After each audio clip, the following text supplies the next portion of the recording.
Thanksgiving alert.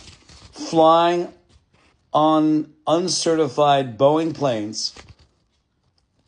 Ask the investment firms who were hoodwinked by Boeing, and we're going to show you how and why this Thanksgiving. Before you get on a Boeing, I would rather see you get on an Airbus. And I'm not going to say it's recommended. It's the only alternative that you have.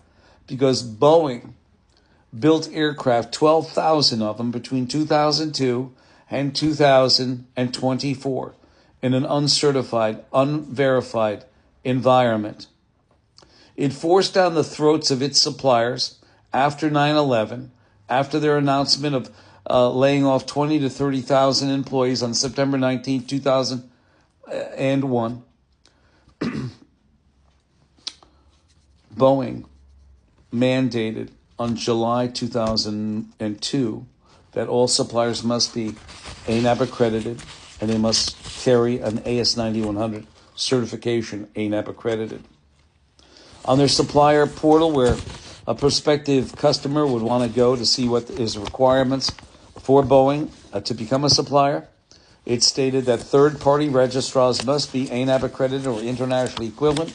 Those international equivalents that are equivalent to ANAP are like China, who's a big cybersecurity threat. You have Iran, who admitted to harboring some of the terrorists of 9/11. And you have Pakistan, who harbored Osama bin Laden. You can't make this up.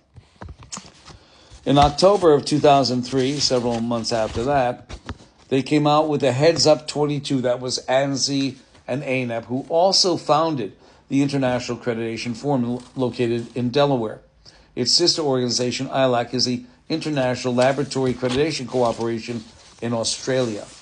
Both of them are associations of accreditation bodies equivalent in accreditation to ANAP, who is also their underwriter, means they take full systematic and product failure, and that's what it is. And January 2026, IAF and ILAC are forming together to have this organization called GLOBALAC, Global Accreditation Cooperation, which won't absolve them from these sins that I'm bringing out forth to you, ladies and gentlemen.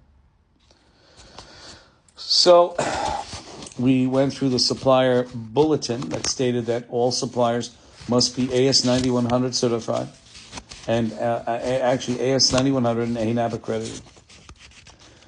In October 2003, ANSI took over complete control over ANAP in 2018, and they came out with the OASIS database, the Online Aerospace Systems Information Center, owned by the International Aerospace Quality Group, and that was controlled completely almost by Boeing. 65% was controlled by Boeing of the IQG in 2003. In 2014 and 2024, this is where Boeing gave the illusion to everybody. They already mandated on their bulletin of 2002 July that suppliers already thought that Boeing was AS9100. That's what I would imagine. I heard a couple registrars when I was out in the field say that Boeing was accredited to AS9100, but that wasn't true. This fooled everyone. Registrar, supplier, investments like BlackRock, Fidelity, Vanguard, and State Street, they all got bamboozled. And even I, collecting all this information, the only thing that I questioned is that how could Boeing mandate ANAP and sit on the Management System Accreditation Committee that can grant, suspend, and withdraw certification? I didn't know for the 10 years that they sat on the committee that Boeing was not certified to AS9100. So in June 27th, 2024, unbelievable that a Miss Elizabeth Lund came out in a Reuters article. She was interviewed after the Alaska airline tragedy, almost tragedy, that the door blew off.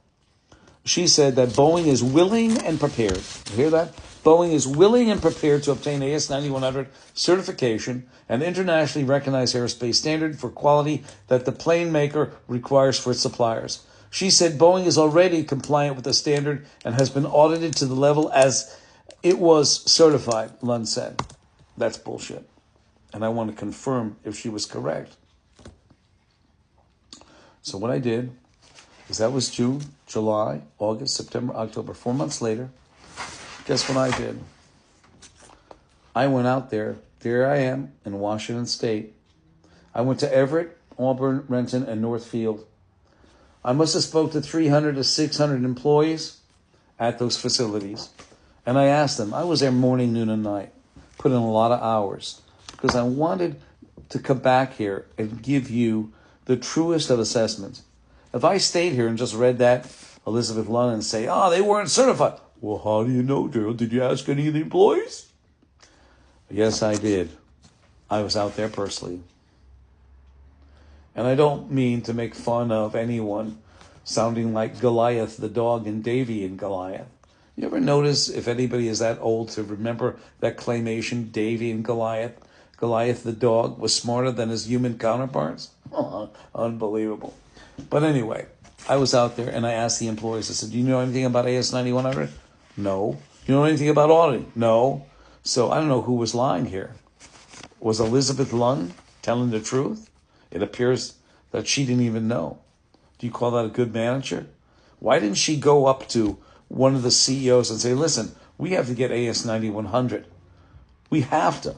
The new vice president of quality, Doug Ackerman, he'd been there for 30 years. Why didn't he say, hey, Elizabeth Lund, or even the CEO, we should be AS9100 certified? And there wasn't. They bamboozled the investors with the Management System Accreditation Committee like they did the suppliers, like they did everyone, and even you, the traveling community. The investment firms now. BlackRock, 212-810-5300. Fidelity Investments, 800-343-3548. State Street Corporation, 617-786-3000. Vanguard, 877-626-7447. I leave it there, ladies and gentlemen. I have exposed the largest industrial and fiduciary scam that this world has ever seen. And people ask me, Daryl, why aren't they doing anything? Well, I'll show you why. I stood up April 17th at the DHS subcommittee. I was not invited to talk, but I got up with those two documents from April and July 2002, letting the public know in this committee that Boeing gave up on-site auditing at their suppliers who supply product into them. As I said, send them your certs, send your parts, and we don't have to come see you only if need be or need arises. I got interviewed by Bloomberg and Politico. They should interview me again because this is terrible. Ladies and gentlemen, you're going away on planes, and in that system, okay, in the system, between 2002 July and the time Elizabeth Lund made the announcement that Boeing wasn't certified, willing and prepared to get AS9100, she confessed to it. There's over 12,000 aircraft that are out there that were built in an uncertified, unverified environment. And that's no good. No matter how many excuses that management may give you, when I'm opening this up and I'm a shareholder, the whole thing about quality control certification, the whole premise is if I'm certified AS9100 and Joe's certified AS9100, we have harmony, we have uniformity, we have conformance. If the chain is broken, the harmony is broken, the conformance is broken, and your cert and your part that you throw into Boeing is a piece of shit. Yes. Oh, Daryl, it is. Because they're the OEM. Even if they weren't, they're the ones who set the standard for Lockheed, for Pratt & Whitney, for GE Aerospace, for Airbus. They set the standard. So every standard, every certificate, issued out there, whether ANAB accredited or they're internationally equivalent, whether it's AS9100 or ISO 9001, it's no good. 203-556